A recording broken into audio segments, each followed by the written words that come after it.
Hello everybody, welcome to another video. Today is the 9th of September. Today we're doing a full frontline update, starting off with the situation around Robotyne. So in this region, although there are a lot of reports of Russian counterattacks, I can't really make any changes to the territory because there's no visual confirmation. The only thing that I can confirm visually is that the Ukrainians were able to move in a Bradley in the area just to the south of Robotyne in the direction of the trenches that Russia set up to hold the line in the area south of Robotyne to prevent a Ukrainian attack on the village of Novodonetske. So for a couple of days now, the Ukrainians have been trying to infiltrate these trenches and have been able to establish positions within the trenches themselves and some of the forested areas around it. So just to mark the area where Ukrainian presence is really most significant, it would be in the areas over here where I have these two rectangles. And these videos, we saw that they were just small groups of Ukrainian infantry, but now we actually have confirmation that the Ukrainians have sent a Bradley, and that's pretty significant because it shows they're also going to diversify, at least in this sector, and begin using infantry fighting vehicles. And that could show a more serious Ukrainian attempt at pushing through these trenches, and that could be an indication that the Russians may not have as many men defending in this trench area as we previously thought. Because really the main Russian concentration in this area that's still under their solid control is this more intricate set of fortifications on the western side of the trench line. So I'll show the video of that over here. Here is the video. It was released by the Russian Beaver unit. This is a unit that is responsible for attacking a lot of Ukraine's forward echelons, and that includes infantry a lot of the time. They're trying to advance through hedgerows to infiltrate fortifications and try to clear them out. It also includes a lot of vehicles that are trying to be at the cutting edge of certain operations. And here they did the same thing to the Bradley, and the Bradley was going through a path, a pretty open path that was set up by the Ukrainian infantry. They were able to find this path, and you could also see the fortifications over here. These are Russian-built fortifications that were previously manned by them, but they've been forced to withdraw since then due to Ukrainian pressure. But nonetheless, the Russian Beaver unit is still able to target these Ukrainian targets, but I'm not exactly sure what the full extent of the damage was. You could just say it was hit, or it's hard to tell if it was actually hit. I saw some people saying it might not have been, but either way, it shows you that there's a Ukrainian presence in this region. Here is the satellite view of everything, and credit obviously goes to this account. I'll link their thread in the description. I thought it was very useful. And you could see the comparison between the satellite imagery on the 31st of August and the 6th of September.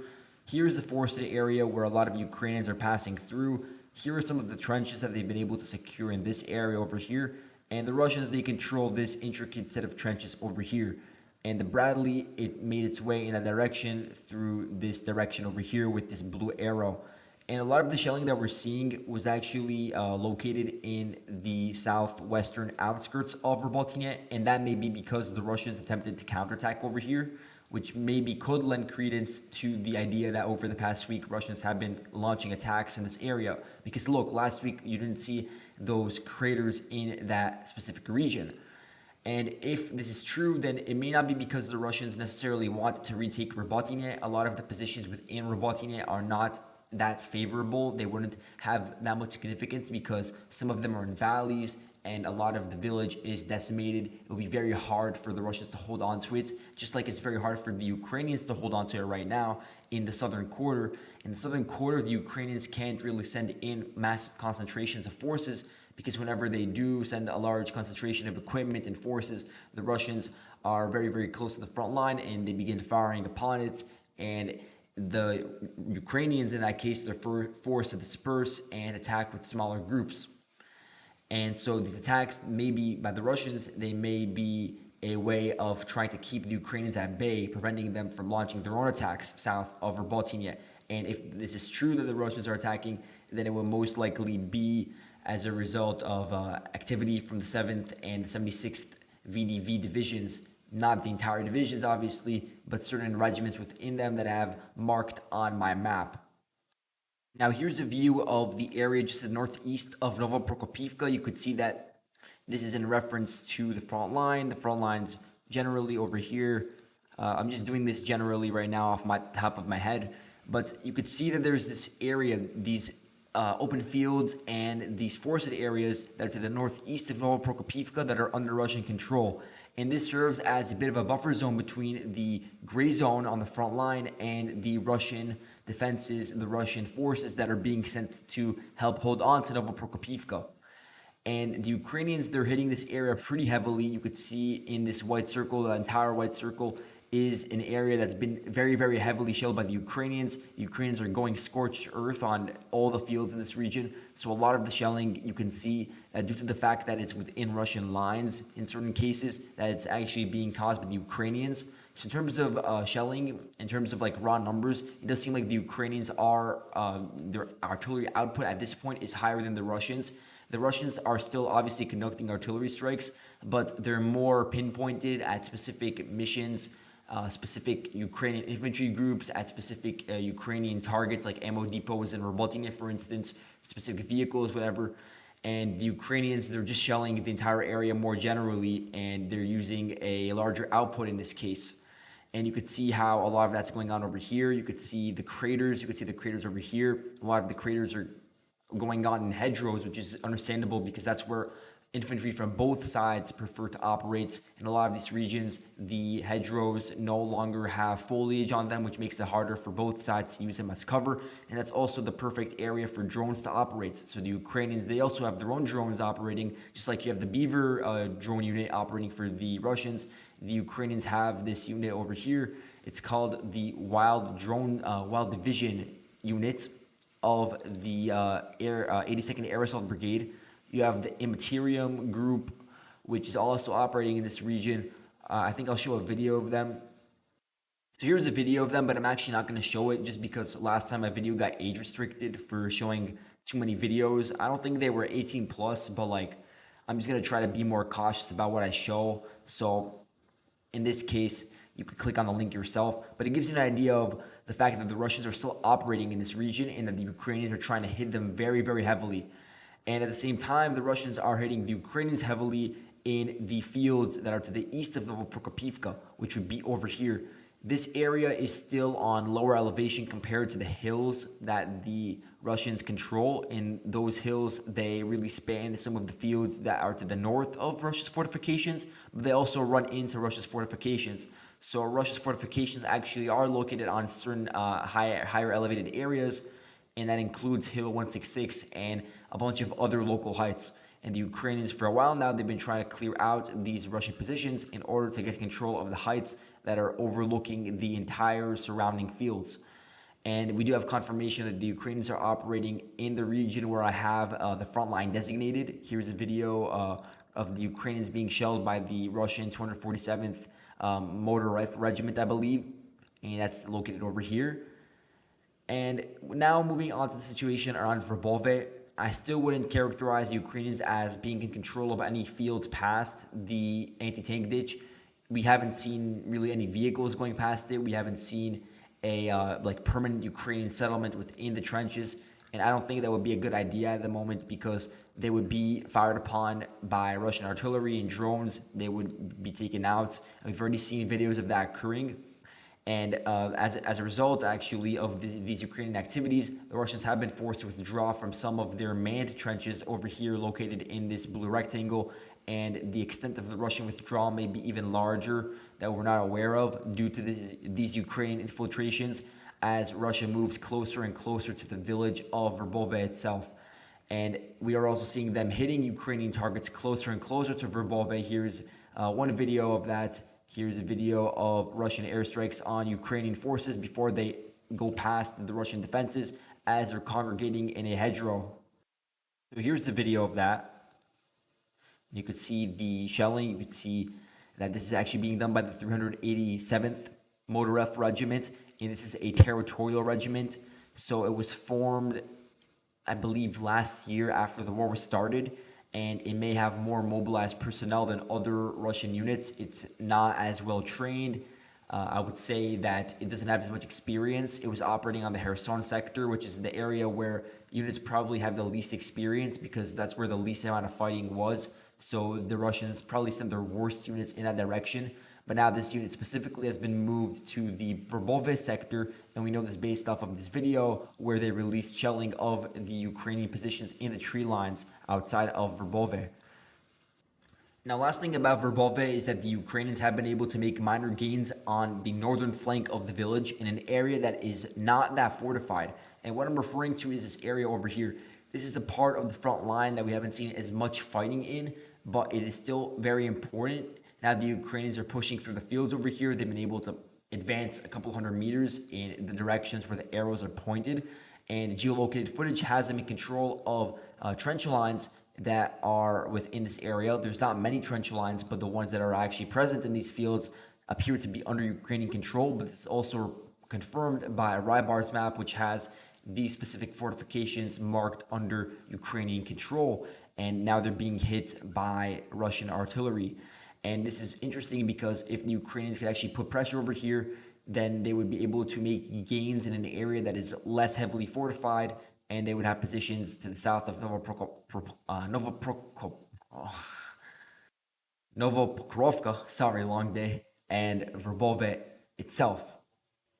Around Pryyutne, the Russians have been able to slightly improve their positions. Beforehand, the Ukrainians did have a presence in the forested areas that are just to the north of the village, but this was reported really about a month ago, and there's no way that the Ukrainians were able to hold a permanent presence that close to a major Russian stronghold for that long without being able to push further south. It just doesn't seem feasible, and now my intuitions about that seem to have been validated based off of reports originally coming from Russian sources, but I've seen some Ukrainian sources confirm this as well, of the Russians being able to slightly advance, like maybe 1 kilometer at most, but they're only advancing through some fields in this region. They're trying to push in the direction of these ponds over here, and this is where I think the Ukrainian forward positions are located at the moment, where you have some of Ukraine's Marine brigades stationed, but they're not really making any serious attempts at pushing at Pryyutne at the moment. And the Russians are preparing for this push by the Ukrainians that will come presumably at some point towards Pryyutne by trying to push through the fields over here to retain control of the heights. And the heights that I'm referring to are located over here. These heights overlook the Mokryali River Valley to the east over here, where you have fighting around Zherebets Bridgehead and REGIMENT, and it also overlooks Pryyutne. Now, around Novodonetske and Novomayorske, there's no recent reports of Ukrainian attacks. There's still general reports of heightened fighting over here in comparison to what was going on before, because beforehand, before these Ukrainian attacks, the front line over here was incredibly static. There was basically no advances by either side or no attacks. But here we have this video. This is from the 5th of September, actually, of the failed Ukrainian attack in the area to the west of Novodonetske, and that's from 4 days ago now. Since then, the extent of the Ukrainian attacks has not been as large. You haven't seen as many tanks being engaged. You haven't seen as many infantry fighting vehicles being engaged. So far, the Russians still hold on to Novodonetske and Novomayorske. But I am very interested to see which units were involved in this attack by the Ukrainians. Did they divert any units from Robotyne to fight over here? Why were they even attacking this direction in the first place? Was it to move Russian units, to move their attention away? The problem with that is that it would also move Ukrainian attention away from their offensive in Verbove and Robotyne. Or did they want to try to create a breakthrough over here? If they did, then it would probably be within the framework of the thread that I wrote about the situation over here in the area in between the Mokryali River Valley and Vuhledar. Who knows? Here is a view of Maryinka for all you guys. Take a look at the situation over here. It's crazy. You can see that almost every single house has been reduced to rubble, and the ones that are still standing is still, maybe their skeletons are intact, but everything else is completely devastated. So basically the entire village, or whatever's left of it, is just completely open, which makes it suitable for tank battles actually, but it makes it very hard for either side to advance, as there's basically zero cover unless you want to hide behind the rubble somewhere. Here is a view of the situation around Maryinka. The Russians have been able to advance a couple hundred meters over the past few days. I'll just show you guys using the scale, the extent of their gains, and the Russian push for the most part has been concentrated in the western parts of Maryinka. They are steadily pushing out the Ukrainians from the village entirely after what really is a Ukrainian defense, which has lasted years. If we go back all the way to the beginning of the war in Donbass in 2014, but if we're looking at this war specifically, it would be like a year and a half of defending. Really, from the beginning of the war itself, they've been holding on to this entire village of like 15,000 men, I believe. Also, the Russians advanced to the north of the pond. That's also a part of their gains, but again, it's very, very limited in scale. Every single inch is fought over, you could say. And this is after a year and a half of the 79th Air Assault Brigade. Not just them, but in the past few months, they've been the most involved in this unit specifically, especially their 3rd Assault Battalion and their 2nd Assault Battalion. They have been involved in a lot of operations, and I don't know how much they've been rotated out even. Maybe they weren't even rotated out over these past few months, but nonetheless, they've been able to hold on to the remnants of Maryinka for an extremely long period of time. And even if it does fall at this point, then basically all the other villages in this region are fortified to an equal extent. On the flip side, the Ukrainians have been able to make some gains, a couple hundred meters as well, in the area just to the north of Opytne. Here you can see the extent of their gains. Nothing that significant. In terms of the fighting around the Donetsk city axis at this moment, it really just is positional in nature. Now, there's a more significant Ukrainian push in the areas around Andriivka and Klishchiivka. First, looking at Andriivka, you can see how it's being enveloped on 3 sides. You have the Ukrainians on the southern and northern flanks, and then also directly to the west. And the Ukrainians probably have not entered the village yet because there has been a strong Russian defense, first of all, but also because it would be difficult for them to retain the positions over here as long as the Russians control positions on the flanks. But now that they've been able to secure the flanks, they may be able to try to envelop it or at least squeeze the Russians out. And then they would be able to establish positions very, very close to Russia's defensive line. And when I refer to this defensive line, I mean the local Russian defensive fallback line. If they lose their positions to the basically to the west of the rail line in this region. So let me mark that in red. The rail line was over here, and the Russians are preparing this as a fallback line, a local fallback line, in order to prevent further Ukrainian breakthroughs. And this fallback line would be based on the rail line. It would be based on the 2 hedgerows or 2 bush lines that run adjacent to it. And so far, those are still held by the Russian forces, and Andriivka is sort of like a bulge to the west of it that is being used to try to prolong the amount of time that the Russians have to build up their defenses. And we'll have to see if the Ukrainians are able to go past it. In a certain area, they've already been able to enter the bush line. Here's a video of a Ukrainian advance through, or not through, but towards the rail line south of Andriivka.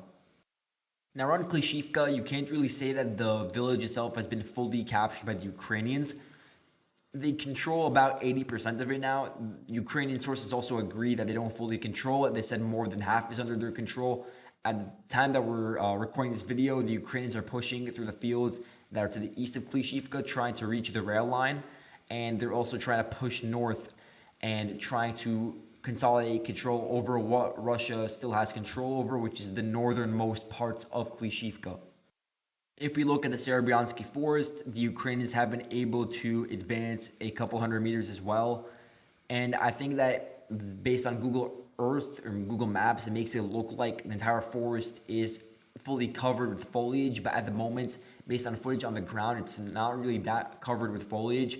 And that makes it way easier for drones and artillery to spot these forces, these DRG units that are operating on both sides. And I think that could also play a role in why neither side is able to make any significant advances through this region.